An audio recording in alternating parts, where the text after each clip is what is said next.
Welcome everyone, I am doctor Nisha Singh. आज मैं एक नया मॉड्यूल शुरू करने जा रही हूँ जिसका नाम है स्पेक्ट्रोस्कोपी। और ये पहली वीडियो स्पेक्ट्रोस्कोपी के बेसिक इंट्रोडक्शन के लिए है, जिससे हम सब ये अंडरस्टैंड कर पाएँ कि स्पेक्ट्रोस्कोपी होती क्या है और इसका क्या यूटिलाइजेशन होता है। And in the syllabus of BTech first year spectroscopy second module की फॉर्म में है, जो कि सिलेबस में दिया हुआ है। और इस सेकेंड मॉड्यूल में कुछ अलग अलग टेक्निक्स सिलेबस में हैं जिनका बेसिक इंट्रोडक्शन जो है वो सिलेबस में दिया गया है। तो पहले देखते हैं कि स्पेक्ट्रोस्कोपी होती क्या है। तो basically it is a technique which gives the knowledge about molecular structure. तो हम इसको एक सिंपल सी लैंग्वेज की फॉर्म में मेंशन कर सकते हैं कि this technique gives the knowledge about molecular structure. अब ये मॉलिक्यूलर स्ट्रक्चर क्या है और इसको हम किस तरीके से कंसीडर करेंगे। सपोज करिए कि हमारे पास कोई एक सैंपल कंपाउंड है, किसी भी तरीके का एक सैंपल कंपाउंड हमारे पास है, जिस कंपाउंड के बारे में उसके स्ट्रक्चर से रिलेटेड हमारे पास कोई इंफॉर्मेशन नहीं है। तो अगर हमें अपने इस सैंपल कंपाउंड से रिलेटेड, इसके स्ट्रक्चर से रिलेटेड कुछ बेसिक इंफॉर्मेशंस हमें आइडेंटिफाई करनी है या निकालनी है, जैसे कि हम ये पता करना चाहें कि ये जो सैंपल कंपाउंड है इसके अंदर कौन कौन से एलिमेंट्स प्रेजेंट हैं, उन एलिमेंट्स का कितना कितना नंबर प्रेजेंट है। यानी अगर मैं कहूँ कि कार्बन एटम्स प्रेजेंट हैं तो वो कार्बन एटम्स कितने अमाउंट में प्रेजेंट हैं, 2 कार्बन एटम हैं, 3 कार्बन एटम हैं, ये हम आइडेंटिफाई कर सकते हैं। इसके अलावा हम आइडेंटिफाई कर सकते हैं कि इस कंपाउंड के अंदर किस तरीके के बॉन्ड प्रेजेंट हैं। तो टाइप ऑफ बॉन्ड की आइडेंटिफिकेशन हम कर सकते हैं with the help of spectroscopy. इसके साथ साथ हम ये पता कर सकते हैं कि किस तरीके के फंक्शनल ग्रुप इस कंपाउंड के अंदर प्रेजेंट हैं।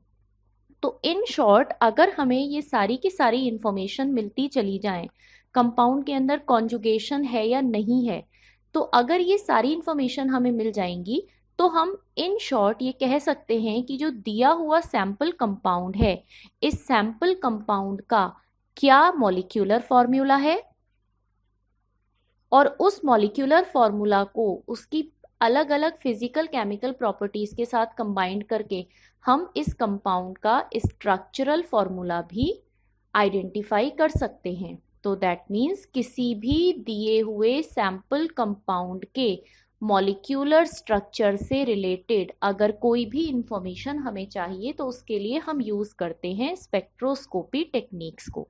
अब ये जो स्पेक्ट्रोस्कोपी है ये बेस्ड है लाइट की बहुत सारी रेडिएशंस पर, यानी डिफरेंट इलेक्ट्रोमैग्नेटिक रेडिएशंस पर। अगर हम किसी भी लाइट की बात करें तो लाइट में हमारे पास जो विजिबल लाइट होती है वो इस इलेक्ट्रोमैग्नेटिक रेडिएशन का बहुत ही छोटा पार्ट होता है। तो इसको अभी मैं थोड़ा सा आगे डिस्कस करूंगी कि इलेक्ट्रोमैग्नेटिक रेडिएशंस में हम किस किस तरीके की रेडिएशंस को कंसिडर करते हैं। सबसे पहले इस पूरी की पूरी स्पेक्ट्रोस्कोपिक टेक्निक को हम अंडरस्टैंड कर रहे हैं किसी भी दिए हुए सैंपल कंपाउंड और उसके स्ट्रक्चर के साथ कोरिलेट करके। तो इसे हम क्या कह सकते हैं कि अगर हमारे पास कोई भी दिया हुआ सैंपल कंपाउंड है, और इसको अगर मैं थोड़ा सा और स्पेसिफाई करूं तो बेसिकली अगर हम ऑर्गेनिक स्पेक्ट्रोस्कोपी की बात कर रहे हैं which is in the syllabus of BTech first year, तो इस ऑर्गेनिक स्पेक्ट्रोस्कोपी में अगर हमें किसी भी कंपाउंड को आइडेंटिफाई करना है तो हमें किसकी हेल्प लेनी पड़ेगी, हमें हेल्प लेनी पड़ेगी सुटेबल रेडिएशंस की। तो ये जितनी इंफॉर्मेशन यहाँ पर लिखी हुई है किसी भी दिए हुए सैंपल कंपाउंड के लिए, ये सारी इंफॉर्मेशन हम कैसे आइडेंटिफाई कर सकते हैं, विद द हेल्प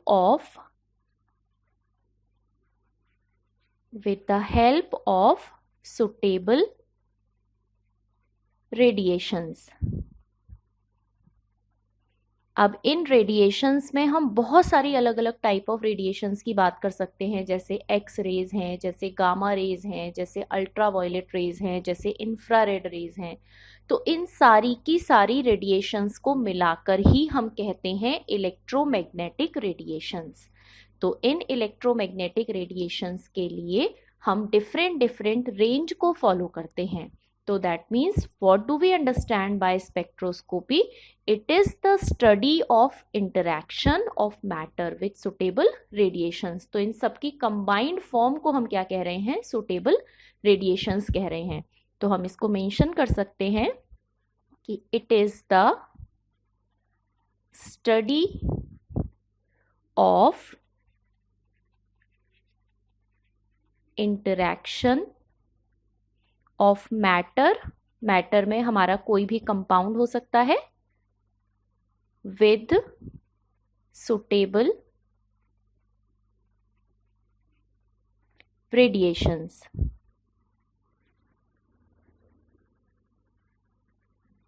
ये हम किसके लिए यूज कर रहे हैं इस डेफिनेशन को? This is the basic definition for spectroscopy. यानी कि ये साइंस का वो पार्ट है जिस पार्ट में हम इंटरैक्शन ऑफ मैटर को स्टडी करते हैं, किसके साथ? विथ सुटेबल रेडिएशंस के साथ। तो अब जिन रेडिएशंस की हम बात कर रहे हैं उनको देख लेते हैं, उसके बाद फिर हम अपने सिलेबस की तरफ बढ़ेंगे। तो अगर हम पूरे के पूरे इलेक्ट्रोमैग्नेटिक रेडिएशंस की बात करें तो इन रेडिएशंस को इनकी डिफरेंट वेवलेंथ के अकॉर्डिंग डिफरेंट पार्ट्स में डिवाइड किया गया है। तो if we are considering the wavelength in terms of angstrom, तो दोनों साइड हम वेवलेंथ को कंसीडर कर रहे हैं। और इसके लिए एक छोटी सी टेबुलर फॉर्म यहाँ पर मैं ड्रॉ कर रही हूँ, जिस टेबुलर फॉर्म में हम अलग अलग तरीके की रेडिएशंस को जो है वो रिप्रेजेंट कर सकते हैं with the range of wavelength. तो अगर ये हमारे पास टोटल रेडिएशंस का चार्ट है जिसकी वेवलेंथ हम 10 की पावर 0 एंगस्ट्रॉम से स्टार्ट कर रहे हैं, तो जो सबसे पहली रेंज हमारे पास आती है that range is gamma rays.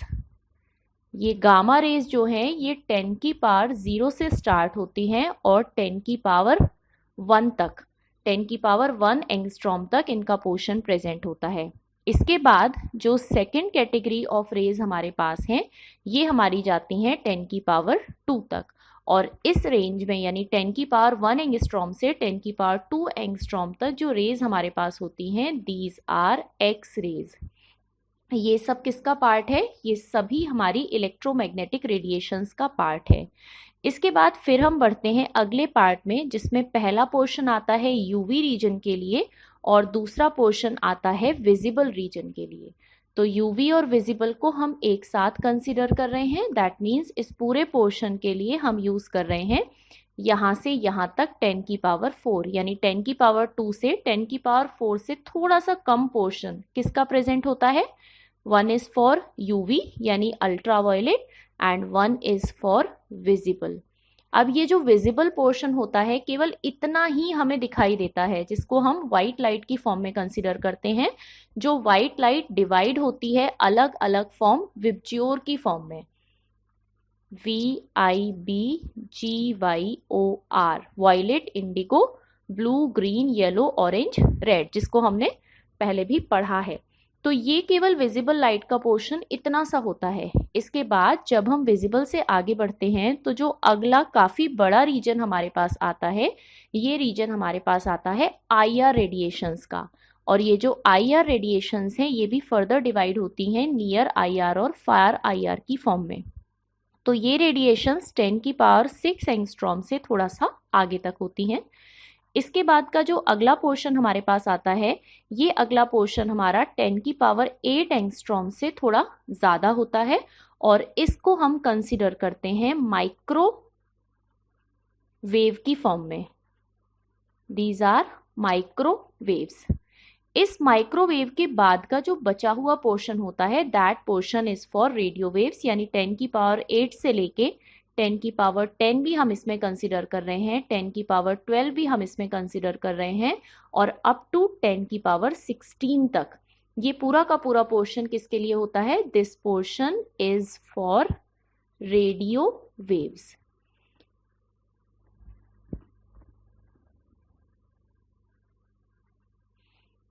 अब आप देख सकते हैं कि इस पूरी वेवलेंथ की रेंज में हमारे पास विजिबल लाइट का रीजन केवल इतना थोड़ा सा होता है जो हमें दिखाई देती हैं। बाकी के पूरे electromagnetic radiations these are not visible, ये सब इनविजिबल फॉर्म में होते हैं और केवल रेडिएशंस की फॉर्म में हम इनको यूटिलाइज करते हैं। तो this is the basic classification of different electromagnetic radiations. लेकिन अगर अब हम इन रेडिएशन से आगे बढ़कर अपने बीटेक फर्स्ट ईयर के सिलेबस की बात करें, तो जो बीटेक फर्स्ट ईयर का सिलेबस है, उस बीटेक फर्स्ट ईयर के सिलेबस में कुछ स्पेक्ट्रोस्कोपिक टेक्निक्स का बेसिक इंट्रोडक्शन है, जिसमें से सबसे पहली technique is UV visible.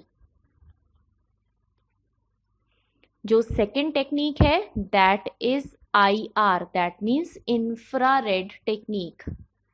Third is Raman spectroscopy.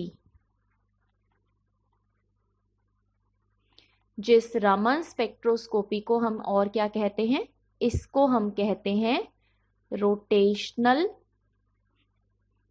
Vibrational spectroscopy.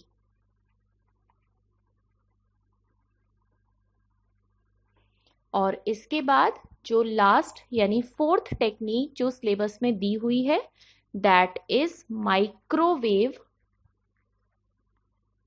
Spectroscopy. जिस माइक्रोवेव स्पेक्ट्रोस्कोपी को हम और क्या कहते हैं, इट इज रोटेशनल स्पेक्ट्रोस्कोपी।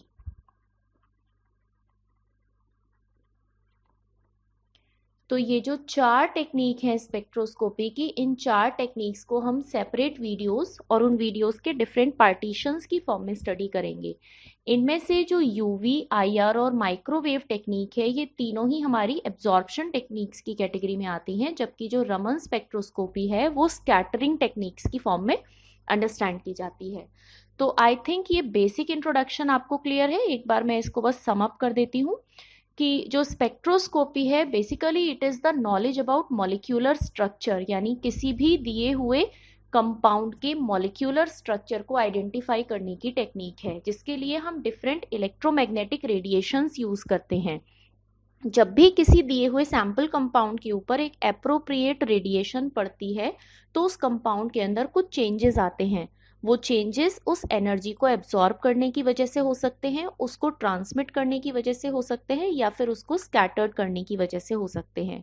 तो दैट मीन्स जब भी कोई पर्टिकुलर फ्रीक्वेंसी की रेडिएशन किसी कंपाउंड के ऊपर पड़ती है तो उस कंपाउंड में होने वाले अलग अलग चेंजेस की हेल्प से हम उस कंपाउंड के मॉलिक्यूलर स्ट्रक्चर को आइडेंटिफाई कर सकते हैं। जैसे उसमें कौन कौन से एलिमेंट्स हैं, कितने नंबर ऑफ एलिमेंट्स हैं, टाइप ऑफ बॉन्ड कैसे हैं, फंक्शनल ग्रुप कैसे हैं, उसके अंदर कॉन्जुगेशन है या नहीं। इस सब के लिए हम डिफरेंट इलेक्ट्रोमैग्नेटिक रेडिएशंस को यूटिलाइज करते हैं, जिन रेडिएशंस को हम छोटी छोटी स्पेक्ट्रम टेक्निक्स की फॉर्म में डिवाइड करते हैं। तो बीटेक फर्स्ट ईयर के सिलेबस में जो है वो है यूवी विजिबल, IR, रमन और माइक्रोवेव स्पेक्ट्रोस्कोपी। जो स्पेक्ट्रोस्कोपी तीन चीज़ों पर वर्क कर सकती हैं। दैट मीन्स अगर हमारे पास कोई एक सैंपल कंपाउंड है और इस सैंपल कंपाउंड के ऊपर अगर हम किसी रेडिएशन को डालते हैं, दैट मीन्स कोई भी इलेक्ट्रोमैग्नेटिक रेडिएशन अगर इसके ऊपर से पास होती है तो यहाँ पर तीन कंडीशंस पॉसिबल होती हैं। पहली कंडीशन होती है कि कुछ लाइट का ट्रांसमिशन हो जाएगा, जिसको हम कहते हैं ट्रांसमिटेड लाइट, या यहाँ पर लाइट का या रेडिएशन जो हम यूज कर रहे हैं इलेक्ट्रोमैग्नेटिक रेडिएशन, तो उस इलेक्ट्रोमैग्नेटिक रेडिएशन का ट्रांसमिशन हो गया।